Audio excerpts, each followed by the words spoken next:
Good morning. It is. I've been working with the methods and everything for a long time now. And one thing that I keep bumping into, God, I'm nervous. One thing I keep bumping into is the fact that, We want to talk to you about something about nervousness. So okay, you'll never find yourself in a more allowing environment. correct?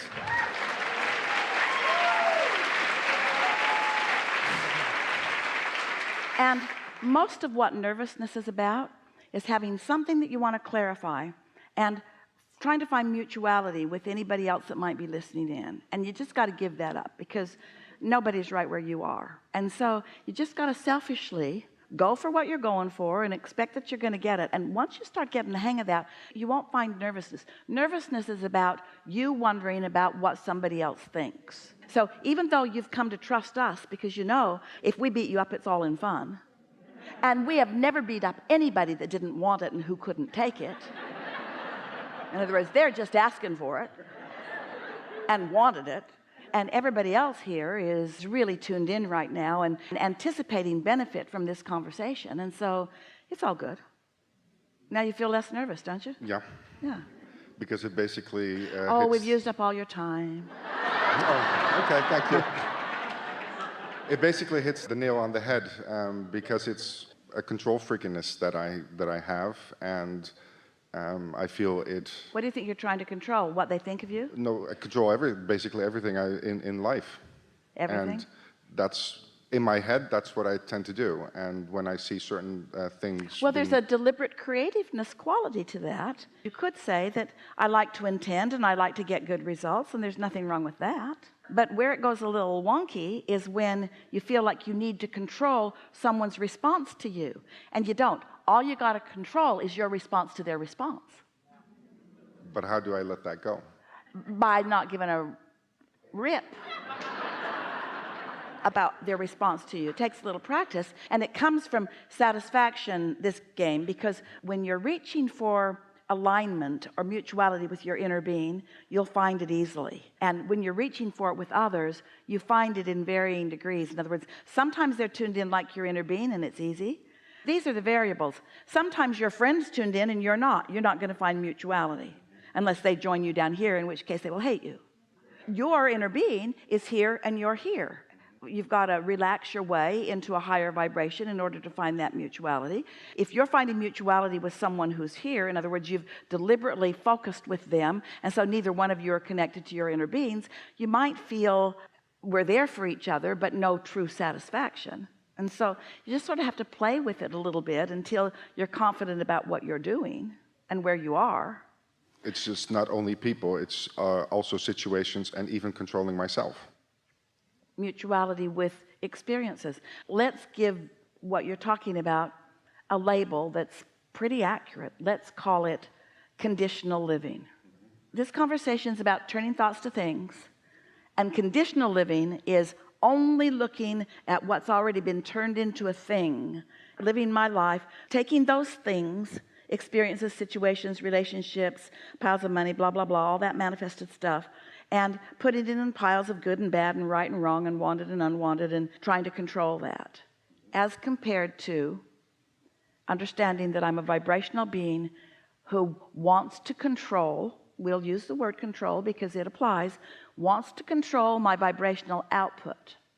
Because when I control my vibrational output, I then control the vibrational input that law of attraction delivers back to me in response to my output.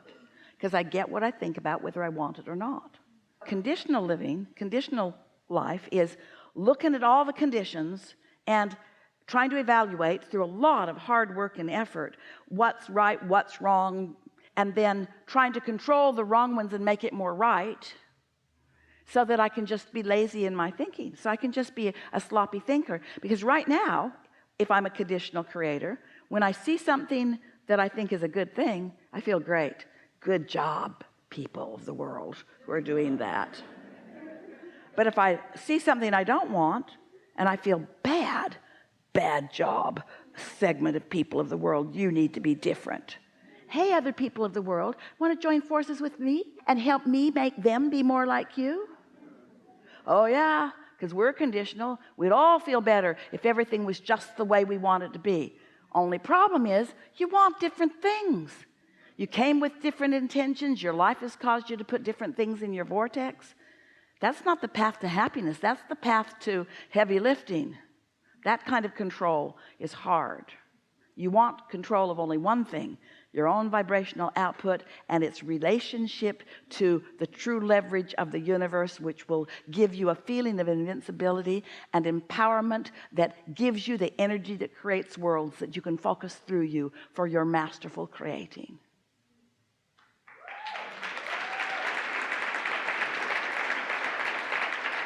So let's walk through some of this. We appreciate your openness, and let's make it practical. Well, I had a long period of about a year and a half that I had some stuff going on in my apartment. I had some flooding. I had to leave my apartment. They had to store all my stuff. And I thought, okay, no idea why this happened. But I looked at the positive aspects of, it was a chance to improve some things in my apartment while it was being renovated anyway and dried out. And then I have this perfect picture in my head of how I want my, a new bathroom, a new toilet, a new floor, and it didn't turn out how I thought it would turn out, and then I feel bad about it, and then that turns into what I call calorie binges. You call it what? Calorie binges. I start eating because I'm not perfect, and that's the control that I'm trying, that in my head I can't get rid of. I'm putting up all this resistance and I don't know how to get rid of it. So let's talk about the way you were processing or interpreting the laws of the universe, because you were on track through a lot of that. You experienced some contrast, and in this case it was flooding in your apartment. And you were wise to say, I don't know how it happened. I don't know why I'm part of this. We will say, because you're a creator wanting to gain control of your vibration regardless of conditions. Because trying to control things with conditions, or trying to control conditions so that you can feel a certain way, will lead you down a dead-end rabbit hole. That's not what you want. You want to understand that it's a vibrational thing, not a control thing, and it's a controlling of vibration and only yours, not a controlling of outcomes or anybody else's vibration, because you care about this and you want to know this and you want to master it, and your inner being knows you want that. You attracted a perfect experience in order to cause you to launch some rockets of desires. So you launched some rockets of desires, and you're telling us right here and now that you envisioned a different floor. What was it? What floor did you envision that you wanted, the improved floor? What was it? What was it? What was the floor that you wanted? What was the floor that you wanted? A different color than what I got. A different color of what? I don't get the question. Well, the question is, how clear were you about this floor? Not that clear. Not that clear. I want a different floor. Well, it's different. It is different. You see, things are always changing. But if your vibration doesn't change, then things just change to more of the same. Because everything's always changing. Now, we're just playing with you a little bit, but not that much.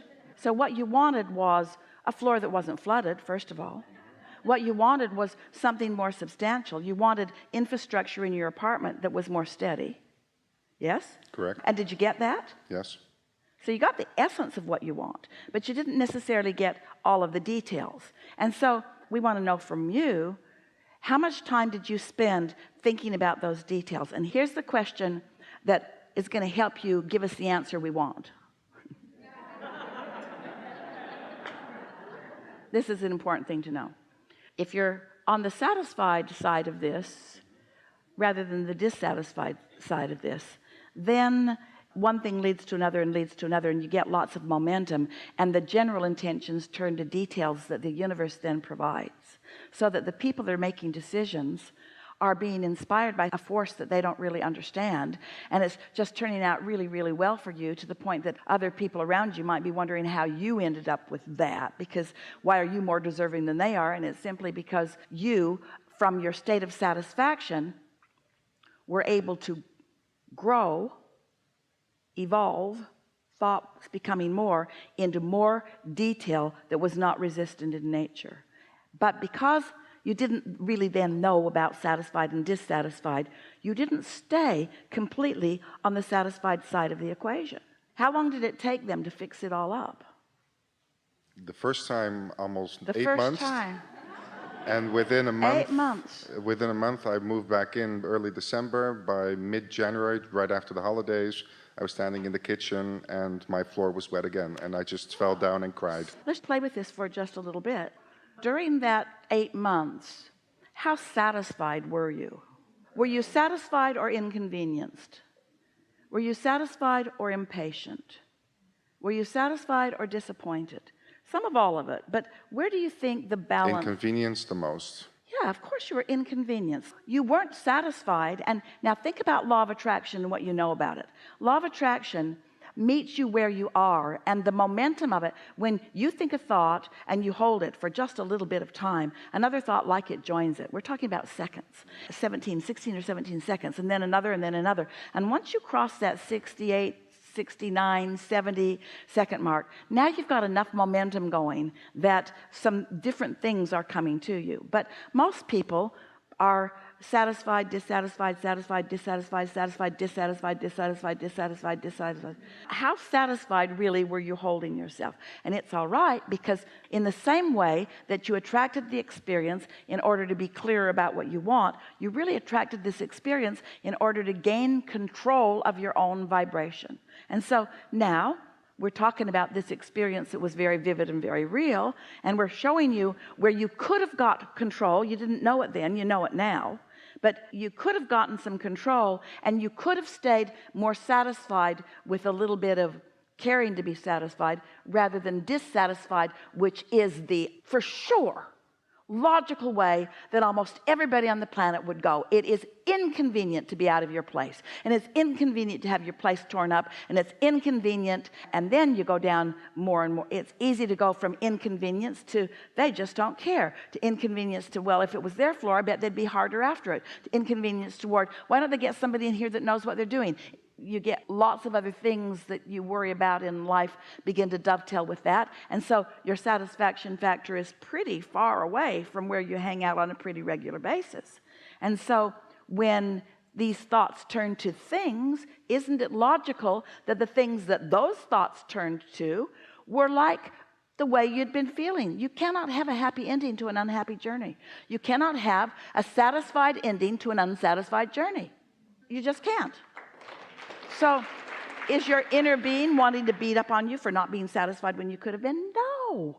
Your inner being knows that in every moment of dissatisfaction, you were putting more clarity into your vortex, way more clarity. And there will be a time of manifestation, not so far from now, when you will realize that all of the details that these experiences have caused you to focus into being are now a reality in your experience. But it is all dependent upon how satisfied you are as you're moving along, the bursting into real life.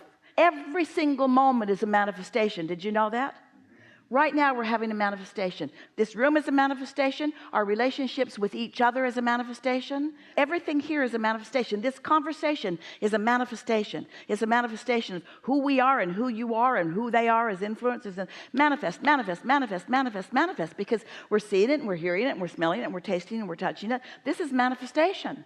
And the manifestations will continue to improve, to be commensurate with the satisfaction that you insist upon finding in moment after moment after moment after moment after moment. Sometimes when we tell this to people in a less evolved way, this was really good. Sometimes what they hear from their distorted viewpoint is, oh, Abraham just wants me to be satisfied with what is. They just want me to put up and shut up. They just want me to pretend that I like it so I don't bother them and others. That's not what's going on here at all. And you worry sometimes that if I don't complain, nobody will do anything about it, when the opposite is true. Your complaining holds you in steady decline or deviation from wanted, while satisfaction holds you in steady improvement on every single subject in your life. Helpful? So you want to chew it over a little bit in some sort of detail? You want to make it practical? We've done all the talking. Well, it's kind of altered my question a little bit, but how would I get from, let's say, a more negative emotion to a lesser? I know you can't jump all the way to positive. Well, you want to do that heavy lifting? Then tell us what the emotion is and we'll show you. I have so many examples. An emotion, we want you to fixate on an emotion, and we'll give you a process that will give you some relief from it. Or you could just wait till you feel a little better, like when you first wake up, and just reach for a satisfying thought and not do any of that hard work, because it's not necessary. That I already do. I do my book of positive aspects. Meditation I'm not really good at. Usually I can't keep that quiet thought. It's just all kinds of thoughts keep coming into my head, and I can't All quiet right, it. so you are refusing to do. Just playing with you. I wouldn't call it refusing. I would call it... What would you call it? There's too much resistance about meditating in my thoughts because I've practiced this belief. It's hard for me to quiet my thoughts. So I sit to meditate and I remind myself, it's hard for me to do this. I never succeed at this. This never goes well for me. This is just a waste of time for me. I wouldn't say never, but not very often. But you get what we're talking Yes. about. Do you need to be busy every moment, or are you willing to chill? First one. You don't chill? Hardly. And you don't chill because you got to be in control. Oh God, it's a lot.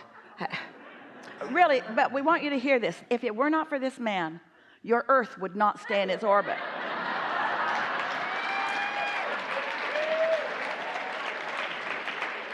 And none of your blood would pump through your body. Your digestive systems wouldn't work at all. In other words, this guy's got hold of everything.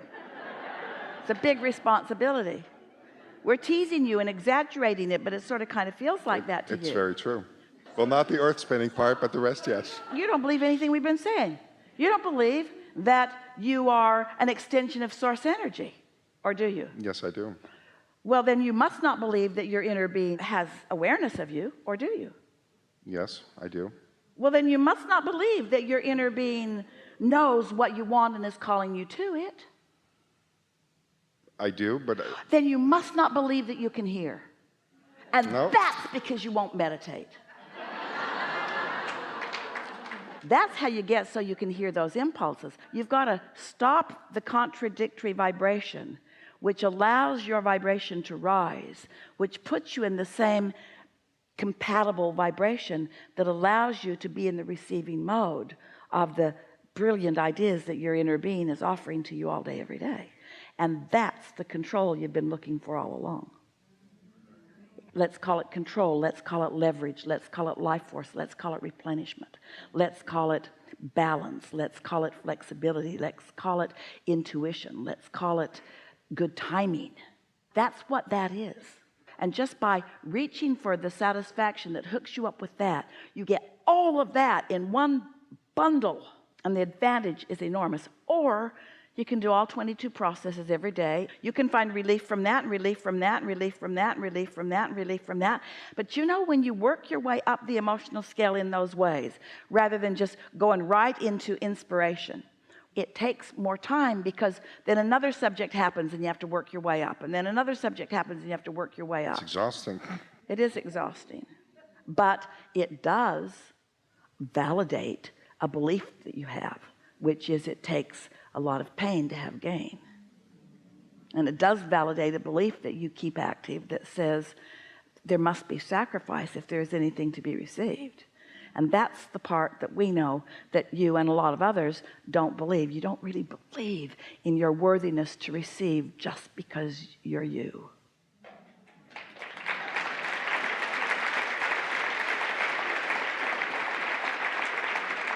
You don't even believe you deserve the bathroom you want. The proof is sort of in the pudding, because you tend to believe what's happening. Wayne Dyer wrote a book. Esther didn't read it, but she loved the title. It was years ago. We encouraged Esther not to read any books, because then she'd wonder where she was getting stuff. So she hasn't read a book hardly ever, ever, ever. She can read, but we don't encourage it. But his book was, you'll see it when you believe it. Because most people want to see it and then they'll believe it. But he said, you'll see it when you believe it. And so you don't have to believe all that. You just have to believe that your inner being is listening and that you can feel when you're tuned in. That's the only belief you have to have. My inner being is awake and aware of me, flowing thoughts and ideas to me. I can tune to it. Satisfaction is the key. That's it. That's all you got to know. If there's not enough juice in that, and for most people there isn't, Abraham, this is way too simple. I want my $225 back. This is way too simple. This is way too simple. This can't be right. It's not complicated enough. I need way more charts, way more graphs, and a whole lot more pain for me to accept it. Feeling better? No, not really. Well, what are you going to do? Is there anything about your life or anything about what we've said or anything that you can think about that is absolutely satisfying? Yes. Do you think that in this conversation we made you wrong? No, unfortunately not. Good, because, well, that wasn't what we were going for at all, because we don't see you as wrong. We see you as right on track for what you want. And we see you asking questions and being willing to sit here and have this conversation, which is opening a whole lot of doors for a whole lot of other people. Yes?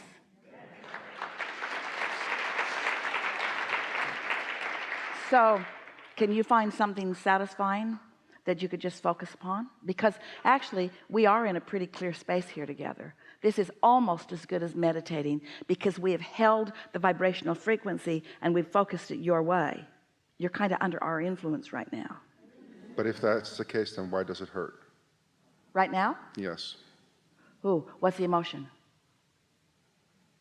Failure. Well, that's why we just asked you the question. So you not only feel failure, you lied to us. We're teasing you a little. Not. You really feel failure when you have the eyes of Source upon you? Now, you have elicited from us something that we've never said to anyone. This is really, really, really, really, really, really good. Your inner being always looks where you're going. You want to be of value to your friends? Always look where they're going. Never look at them where they are. Always look where what's in their vortex is. So the reason that it feels like failure, best question ever, seriously, is because your standard is about the manifestation, not about the process. And you've opened this process that's made it possible for us to deliver an explanation that has gone beyond anything that we've ever explained before, which is benefiting people in ways that they've never been benefited before. So from our perspective, this was an all-time successful conversation that we've had, and thank you so much for it.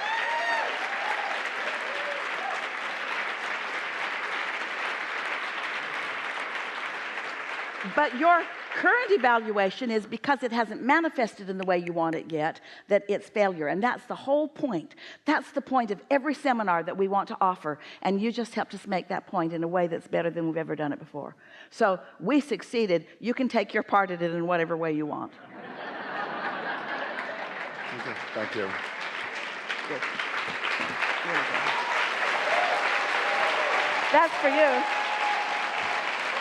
That's for you. You hear that? That's all for you.